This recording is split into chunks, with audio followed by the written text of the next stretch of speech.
Gaza की जंग को रोकने की कोशिश में अमेरिकी राष्ट्रपति डोनाल्ड ट्रंप को बड़ी कामयाबी मिली है। ट्रंप की धमकी के बाद हमास बैकफुट पर आ गया है और वो शांति प्रस्ताव पर सहमत हो गया है। लेकिन गाजा में शांति कायम होगी या नहीं, यह सवाल अभी भी बना हुआ है। पीस प्लान पर हमास और इजरायल के हामी भरने पर पेश है हमारी ये खास रिपोर्ट।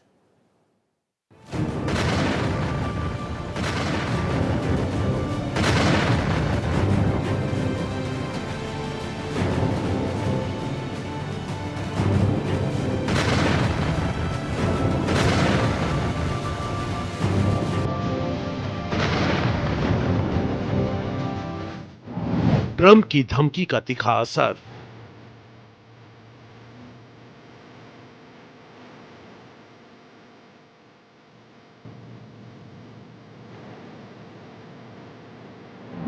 हमास की ढीली पड़ गई अकड़।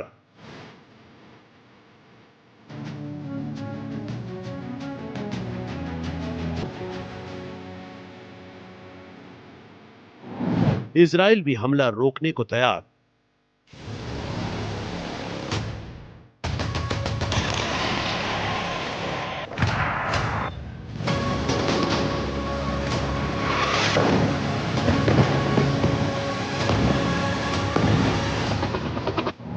गाजा से कब्जा छोड़ेगा हमास।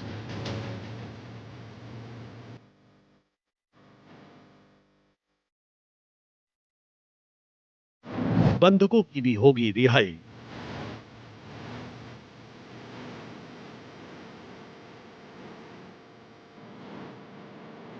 गाजा में आएगी शांति।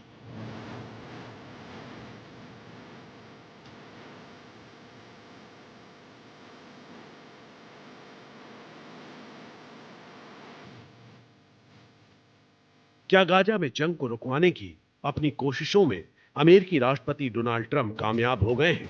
क्या गाजा में वाकई अब शांति बहाल हो जाएगी? इजराइल के साथ ही हमास ने भी इस पर हामी भर दी है। लेकिन सबसे बड़ा सवाल यह है कि क्या हमास हथियार छोड़ने के लिए राजी होगा? अपने वजूद को बचाने के लिए लड़ने वाला हमास हथियार डालकर करेगा क्या? मतलब साफ है कि अमेरिका के दबाव और इजराइल के घातक हमलों से थक चुका हमास फिलहाल राहत भर चाहता है।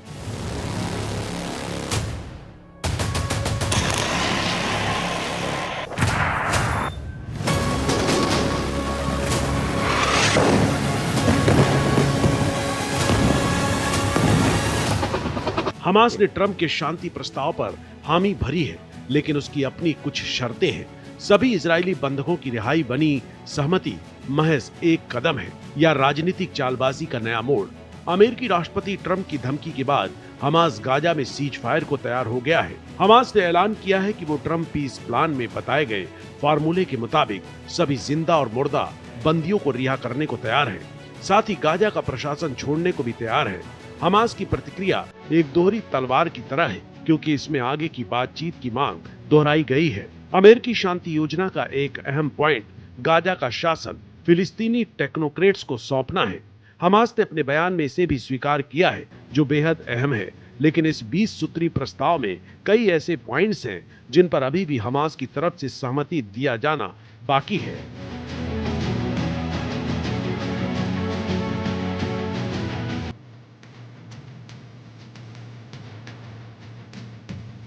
इसमें सबसे प्रमुख है हमास को अपने हथियार डाल देने चाहिए। हमास इसके पहले शांति वार्ता के दौरान हथियार छोड़ने की मांग से लगातार इनकार करता रहा है। हमास ने यह भी साफ कर दिया कि ट्रंप की 20 पॉइंट की पीस डील के कुछ हिस्सों पर बातचीत जरूरी है।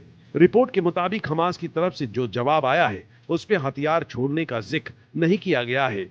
हमास के ऐलान के बाद ट्रंप ने इजराइल को तुरंत गाजा में हमले करना बंद करने को कहा है। वहीं इजराइल ने कहा कि वो ट्रंप के गाजा प्लान पर काम करने के लिए तैयार है। प्रधानमंत्री नेतन्याहू के ऑफिस ने बयान जारी कर कहा कि इजराइल ट्रंप के प्लान के पहले चरण को लागू करने के लिए तैयार है। सेना को गाजा पर कब्जे की कार्रवाई को रोकने का आदेश दिया है। इसमें कहा गया है कि सिर्फ जरूरत पड़ने पर ही कार्रवाई की जाए।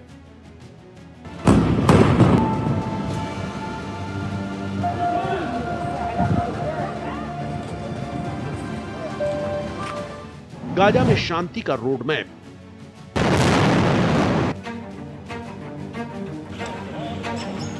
करीब 2 साल से चल रहे गाजा जंग को रुकवाने की कोशिशों में ट्रंप केंद्रीय भूमिका में है।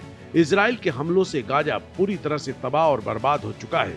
हजारों लोगों की मौत हो चुकी है और अर्थव्यवस्था पूरी तरह से तहस नहस हो चुकी है। हमास का बयान गाजा में 2 साल से जारी युद्ध को खत्म करने की दिशा में अहम है। हालांकि हमास के बयान के बाद भी गाजा में शांति बहाल होने की गुंजाइश पर सवालिया निशान लगा हुआ है। ट्रंप ने जानकारी दी थी कि इस प्लान में गाजा में युद्ध रोकना, सभी बंधकों को छोड़ना और गाजा में प्रशासन चलाने के लिए एक अस्थायी बोर्ड बनाने का प्रस्ताव है। ट्रंप इस बोर्ड की अध्यक्षता करेंगे और इसमें पूर्व ब्रिटिश प्रधानमंत्री टोनी ब्लेयर भी होंगे। ट्रंप सिलसिलेवार तरीके से गाजा के हालात को बदलना चाहते हैं। पहले चरण में फौरन सीज फायर, 72 घंटों में 20 जिंदा बंधकों की रिहाई, बदले में फिलिस्तीनी कैदियों की रिहाई को भी यकीनी बनाना है।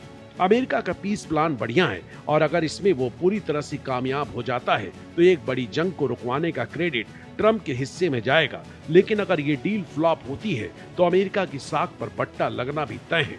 आने वाला वक्त ही बताएगा कि अमेरिका के पीस प्लान पर बनी सहमति गाजा में शांति का सवेरा लेकर आया है या फिर अंधेरे का नया चैप्टर इसमें जुड़ने वाला है। इसके बाद गाजा में सहायता बढ़ाना और आईडीएफ का धीरे धीरे पीछे हटना तय किया गया है। हमास को हथियारों से दूरी बनाने और गाजा छोड़ने के वादे को पूरा करने का दबाव बनाना है। लेकिन हमास ने गाजा प्रशासन के लिए समिति की मांग की जो आईडीएफ पूर्ण वापसी और युद्ध खत्म पर जोर देती है। इजराइल को अब ये तय करना है कि वो इसे हमास की शांति की दिशा में सही कोशिश मानता है या सिर्फ समय जुटाने और बातचीत को फिर से शुरू करने की कोशिश है। इजरायली सरकार बयान के शब्दों पर विचार करेगी ताकि इसके असली इरादे का पता लगाया जा सके। नेतन्याहू के कुछ सदस्यों को हमास के बयान पर गहरा संदेह है। वजह यह है कि हमास ने ये बयान ट्रंप के समझौते करने या गंभीर अंजाम भुगतने की धमकी के कुछ घंटों के बाद दिया है। इजराइल को हमास के बयान का आखिरी हिस्सा भी उसे मंजूर नहीं होने वाला है, जिसमें कहा गया है कि गाजा के भविष्य पर बातचीत में हमास की भूमिका बनी रहेगी।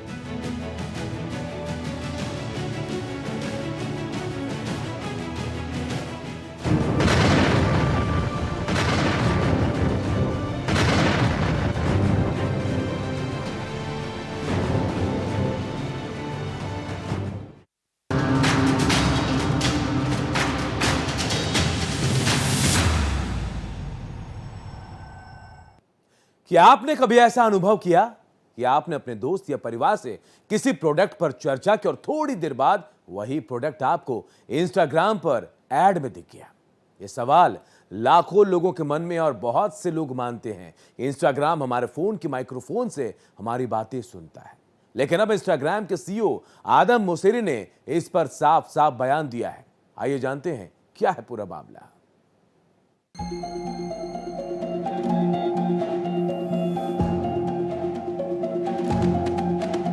सोशल मीडिया के इस दौर में प्राइवेसी और डेटा सिक्योरिटी हर यूजर की सबसे बड़ी चिंता बन चुकी है। इंस्टाग्राम, फेसबुक और टिकटॉक जैसे प्लेटफॉर्म लगातार इस सवाल के घेरे में रहे हैं कि आखिर इनके एल्गोरिथ्म इतने सटीक ऐड कैसे दिखा लेते हैं। क्या ये हमारे मोबाइल की हर एक्टिविटी पर नजर रखते हैं या फिर सचमुच हमारे माइक्रोफोन से हमारी बातचीत सुनते हैं? हाल ही में इंस्टाग्राम के सीईओ आदम मोसेरी ने इस पर चुप्पी तोड़ी है। उनका कहना है कि यह धारणा पूरी तरह से गलत है कि इंस्टाग्राम अपने फोन के माइक्रोफोन से बात सुनता है। मोसेरी के मुताबिक यूजर्स को जो ऐड दिखाई देते हैं वे असल में उनके ऑनलाइन व्यवहार और डिजिटल ट्रेस पर आधारित होते हैं। उन्होंने उदाहरण देकर समझाया कि जब आप किसी पोस्ट को लाइक करते हैं, किसी टॉपिक पर सर्च करते हैं या किसी अकाउंट को फॉलो करते हैं तो ये सारी जानकारी इंस्टाग्राम के एल्गोरिथ्म तक पहुंचती है। इसके बाद वही एल्गोरिथ्म तय करता है कि आपको कौन से विज्ञापन दिखाए जाएं। लेकिन यहाँ एक अहम बात और है, कई बार ऐसा होता है कि आपने किसी चीज को सर्च भी नहीं किया फिर भी वो आपके फीड में आ जाता है। इस पर मोसेरी का कहना है कि आपके दोस्तों और परिवार की ऑनलाइन गतिविधियां भी आपके सामने आने वाले एड्स को प्रभावित करती हैं। मान लीजिए आपके करीबी लोग किसी नए मोबाइल फोन या कपड़ों के ब्रांड को सर्च कर रहे हैं तो इंस्टाग्राम ये मान लेता है कि ये जानकारी आपके लिए भी प्रासंगिक हो सकती है। टेक्नोलॉजी एक्सपर्ट भी यही मानते हैं कि एल्गोरिथ्म अब इतना एडवांस हो चुका है कि वो सिर्फ आपकी क्लिक ही नहीं बल्कि आपकी पूरी डिजिटल पर्सनैलिटी को पहचान लेता है। आप कहाँ रहते हैं, किस जगह अक्सर जाते हैं, किस कंटेंट पर ज्यादा देर तक रुकते हैं, किन शब्दों को सर्च करते हैं, ये सब चीजें मिलकर आपको एक डिजिटल प्रोफाइल में बदल देती हैं। उसी प्रोफाइल के हिसाब से आपको विज्ञापन दिखाए जाते हैं। यही वजह है कि यूजर्स को लगता है कि शायद कोई ऐप उनकी बातें सुन रहा है, जबकि असल में वो उनके डिजिटल फुटप्रिंट्स को पढ़ रहा होता है। लेकिन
और इस बुलेटिन में इतना ही, लेकिन खबरें लगातार जारी है। देखते रहिए भारत एक्सप्रेस।